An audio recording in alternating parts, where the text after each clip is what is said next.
et bienvenue chez French Sounds. Welcome to French Sounds. My name is Cheryl Demharder. I'm a bilingual native speaker of French and English, and I have a PhD in French with a specialization in phonetics. Today, I'd like to help you perfect your pronunciation of the two main greeting words in French, bonjour and salut. Let's start with bonjour. In the first syllable, you have the B with a nasal O. Bon. But you do not pronounce the N as you would in an English word. So you have bon, and then you have the sound j, which is similar to the J sound in judge, for example, but there's no little D in front. It's more like a ZH type sound. Bonj.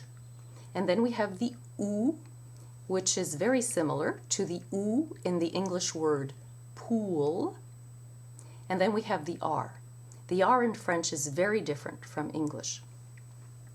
For the R, you have the tip of the tongue down, touching the lower teeth. And there is a friction or gargling type sound way back in the throat. Bonjour. Bonjour. Now let's work on salut. In the first syllable, you have a sa, which may sound to you like the sa in sat, but it's more open. The a sound in English, as in sat, does not exist in French. In French, the sound is more like an AH type sound. Ah. So you have sa, and then we have the L.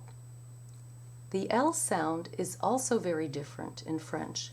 Instead of having l, as we have in English, the tongue pushes down and only the tip curls up, and it touches very lightly against the upper teeth. Sale. And then we have the U. Now the U sound does not exist at all in English. To form it, you have to have the tongue in the position for I. And instead of having the lips spread, you round them around the tongue. I, U. And you have to keep the tongue forward. The tongue is going to have a tendency to want to move back to make room for the lips to move forward. But you don't want to do that. You want to keep that tongue forward. And one way to do that is to push the tip of the tongue very hard against the lower teeth. U. All right? So let's put it together. Salut. Salut. Good. So we have bonjour, salut, bonjour, salut. Good job. So be sure to practice every day. And by perfecting the sounds in these two words, you'll be able to apply the proper pronunciation to those same sounds in other words you use and learn. Alors, merci et à bientôt. Au revoir.